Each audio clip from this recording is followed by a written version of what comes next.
De Pura Lengua, reflexiones sobre la lengua, nosotros y el mundo. Y bueno, en la mesa tenemos, por supuesto, a Pilar Montes de Oca, que es la autora, pero también tenemos otros dos presentadores, son Ricardo Cayuela y Fernando Montes de Oca Sicilia. Y pues les voy a contar quién es cada uno. Muy buenas tardes, me da mucho gusto estar aquí con mi querida amiga Pilar Montes de Oca. Hicimos juntos la carrera y siento que estamos en esas conversaciones que teníamos ahí entrando a la Facultad de Filosofía y Letras en un lugar que le decíamos el aeropuerto porque todo el mundo llegaba a aterrizar ahí, ¿no?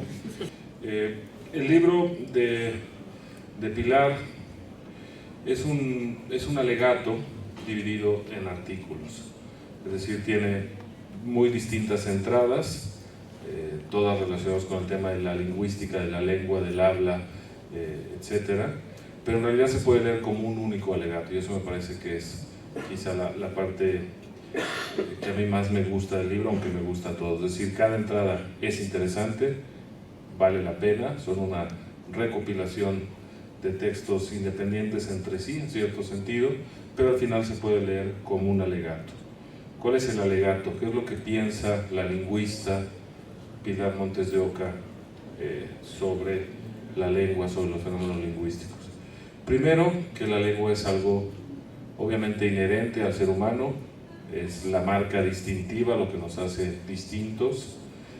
Al mismo tiempo que la lengua cambia y que está en su naturaleza, la mudanza, que es un sueño guajiro, utópico, arbitrario, quererla fijar y quererla predeterminar, que la naturaleza de la lengua es el cambio, o que su constante, por decirlo con una paradoja, es el cambio. Otra de las tesis que lleva este alegato a lo largo del libro es que la lengua está determinada por el hablante y que es eficaz en función de la comunidad en donde ese hablante vive o se desarrolla o se comunica. ¿Qué otras cosas me llaman la atención del libro? Bueno, es muy valioso la idea de cómo nacen las lenguas, por qué hablamos, cuál es el origen de las lenguas. Y Pilar, con mucho sentido, dice: yo no les voy a dar la definición, yo no lo sé. Hay un debate internacional, hay muchas teorías, hay muchas interpretaciones, pero sí les voy a explicar cada una brevemente de las teorías del origen de las lenguas. Y eso me parece que es muy interesante. También es muy interesante la defensa que hace del mestizaje de las lenguas, del mundo híbrido. Cuando una lengua, por ejemplo, de la metrópoli, llega y se impone en un sitio donde es hablado por otras lenguas, y la comunidad conquistada hace suya la lengua de la metrópoli, pero poniéndola mixta, volviéndola mestiza, transformándola desde dentro. Pero me parece que los que nos especializamos o nos interesa más la literatura deberíamos prestar más atención a la lingüística, porque es el esqueleto de lo que hacemos y la base desde donde reflexionamos. Muchas felicidades, Pilar, y gracias por invitarme. Gracias.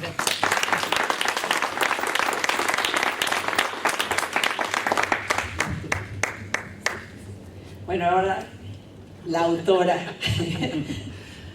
Bueno, pues muchas gracias por estar aquí todos, me da muchísimo gusto, como siempre. Tenemos nosotros una cita año con año aquí en la FIL, y les agradezco, bueno, tanto a Ricardo como a Fernando que hayan accedido a presentar este libro.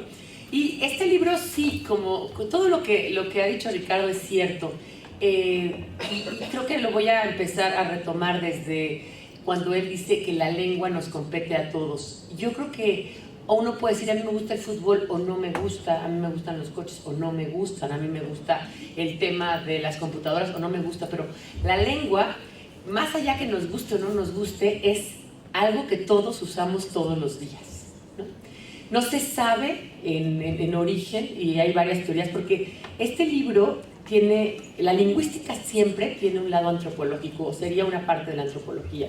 Este libro es muy antropológico en ese sentido, y no se sabe qué fue primero, y lo comento en el libro.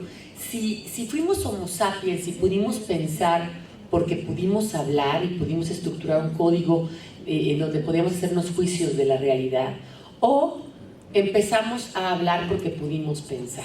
Es un libro que de alguna manera pasa por diferentes aspectos de la lengua, desde pensar que la lengua, como bien decía Ricardo, está en constante cambio, porque esa es una tesis que yo siempre voy a seguir, digamos, haciendo hincapié en ella, y ese cambio puede ser geográfico, es decir, no habla igual una persona en un lugar que en otro, no habla igual una persona de una edad que de otra, y no habla igual una persona de un estrato cultural o de un gremio que otra, ¿no? Yo siempre digo que uno se puede poner el traje más caro del mundo y el coche más caro y andar con un Rolex y un Rolls Royce y lo que ustedes quieran, pero a la hora de hablar te traiciona el barrio, ¿no?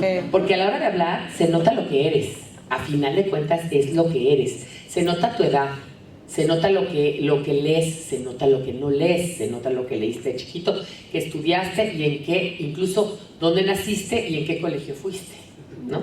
Todo eso se nota en cada una de o sea, en tu discurso y en cada una de las palabras que dices, ¿no? Yo, a mí me choca decir mi edad, y el otro día justamente me dice una amiga, oye, yo no sé para qué te bajas la edad si el otro día, ¿no?, dijiste que estaba por ahí, por el Hotel de México. El Hotel de México en México hace 25 años se llama World Trade Center, ¿no? Pero cuando yo dije Hotel de México es porque ya tengo una habla, ¿no? Ya dentro de mi vocabulario están palabras que ya no están en mis hijos. Por ejemplo, otra vez le dije a mi hijo que se pusiera goma. Mi hijito, ponte goma en el pelo, y él volteó y me dijo, mami, se dice gel, no se dice goma. Entonces la lengua va a cambiar, y va a cambiar necesariamente en cada uno de los contextos y en cada uno de los lugares. Nadie puede olvidar que a todos nos hicieron leer el CID, el mío CID, en primero de secundaria, y recuerden perfectamente que no entendíamos, ¿no? Teníamos que leer la edición bilingüe porque no podíamos entender ese español incipiente, digamos, o ese español del siglo XII en el que está escrito el CID. Entonces, esta idea de que la lengua cambia, esta idea de que la lengua nos representa como seres humanos, y esta idea de que no podemos fijarla porque realmente es el cambio de la lengua lo que la hace ser eso, ese elemento vivo, ¿no? ¿Por qué si cambia todo? ¿Por qué la lengua tendría que permanecer fija?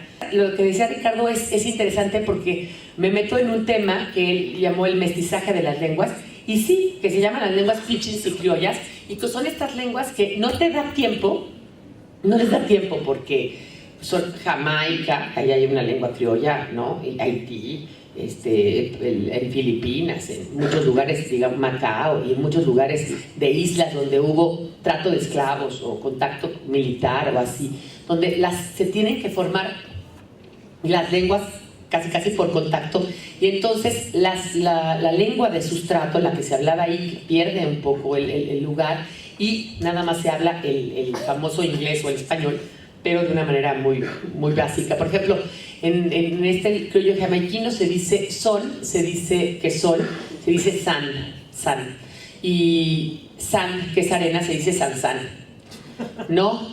Avispa, que es wasp, se dice vas, y lavar se dice vas, que es wash, ¿no? Para de alguna manera distinguirlo y hacerlo. Cuando estas lenguas que se llaman pidgins en origen se heredan a los hablantes, pues ya se convierten en lenguas criollas, lenguas mestizas que ya se heredan, es decir, ya son una lengua que ya tiene acuérdense, una lengua nace cuando tiene el primer hablante del materno, el primer hablante nativo, y una lengua muere cuando tiene a la última persona, digamos, que hablaba esa lengua, ¿no?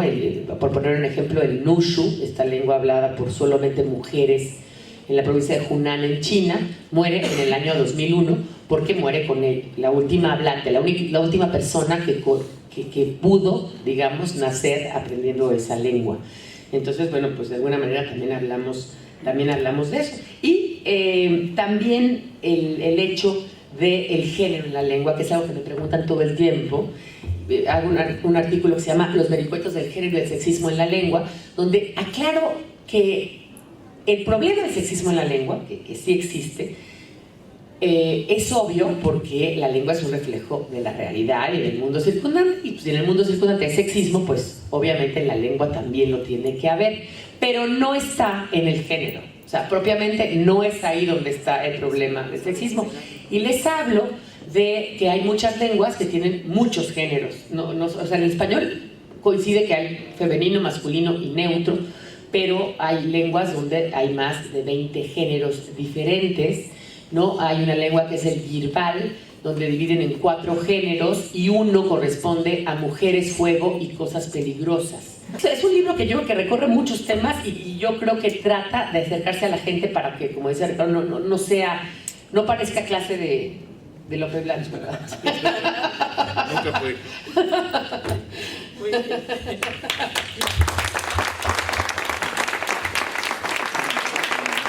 Bueno, entonces sí, ya solo queda muy poquito tiempo y Fernando nos tiene que contar un chiste de los que nos prometió. Creo que es un libro de divulgación, como dice Ricardo, y un libro que lo puede leer cualquier gente, cualquier persona. Todos los que estamos aquí, yo soy abogado, lo puede leer un chavo de prepa. Es una lectura amable. Esto que veamos que la lingüística es una ciencia, por supuesto, pero no nos asustemos con esto que dice ciencia y que vamos a pensar en que está una investigación ahí que no vamos a entender. No, lo puede leer cualquier persona y como ahorita los ejemplos que dio Pilar, así están en el libro. Es agradable, amena, humorística en muchas partes. Ahorita les voy a contar algún artículo que me pareció muy interesante, muy humorístico, muy chistoso.